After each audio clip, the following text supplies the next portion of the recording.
Delhi NCR की सड़कों पर लाखों पुराने वाहन चलते हैं, लेकिन 1 जुलाई को दिल्ली सरकार ने जो फैसला लिया उसने कई परिवारों की रोजमर्रा की जिंदगी ही बदल दी। कुछ ने गाड़ियां ही बेच दी तो कुछ सड़क पर ही उतर आए। लेकिन भारी विरोध और जमीनी हकीकत के सामने सरकार को अपना फैसला 4 महीने के लिए टालना पड़ा।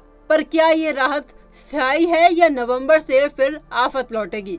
दिल्ली सरकार ने 1 जुलाई से 10 साल पुराने डीजल और 15 साल पुराने पेट्रोल वाहनों पर रोक लगा दी।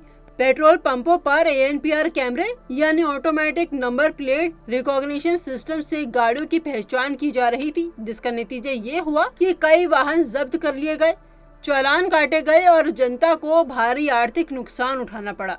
वहीं स्थानीय लोगों का कहना है कि 4 साल पहले रिटायरमेंट के बाद एक डीजल डिजायर खरीदी थी। गाड़ी मुश्किल से 7,000 किलोमीटर चली थी। पत्नी को फिजियोथेरेपी के लिए इसी गाड़ी से अस्पताल ले जाया करते थे। लेकिन 1 जुलाई को पेट्रोल पंप पर कहा गया कि गाड़ी जब्त हो सकती है। डर के मारे उन्होंने गाड़ी सिर्फ 50,000 रुपए में बेच दी। अब उन्हें बस से सफर करना पड़ रहा है। उनका कहना है कि सरकार को पहले जनता की जरूरतें समझनी चाहिए थी। वहीं कुछ छोटे व्यापारी का कहना है कि उनकी 12 साल पुरानी डीजल इको उनके व्यवसाय की रीढ़ थी, लेकिन 2 जुलाई को गाड़ी को स्क्रैप डीलर को सिर्फ 30,000 में बेचना पड़ा।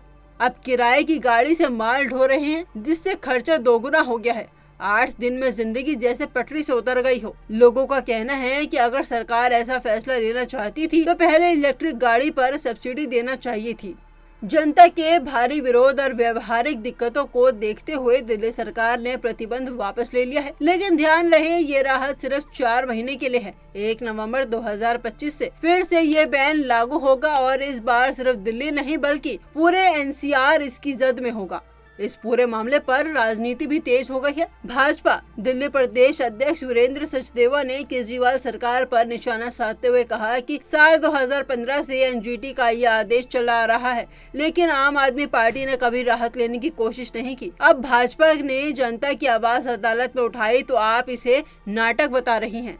पर्यावरण कार्यकर्ताओं का कहना है कि बैन जैसे कदम शॉर्ट टर्म उपाय है। सरकार को चाहिए कि वो इलेक्ट्रिक वाहनों को बढ़ावा दे, स्क्रैप पॉलिसी पारदर्शी बनाए और एमिशन टेस्टिंग को सख्त करे, ताकि आम आदमी पर बोझ ना पड़े और पर्यावरण भी सुरक्षित रहे। अब सवाल ये है कि जब 1 नवंबर को दोबारा ये नियम लागू होंगे तो क्या फिर से जनता को इसी तरह गाड़ी बेचनी या स्क्रैप करनी पड़ेगी? क्या सरकार तब तक कोई स्थायी समाधान निकालेगी या फिर हर 4 महीने बाद राहत और आफत का ये सिलसिला चलता रहेगा?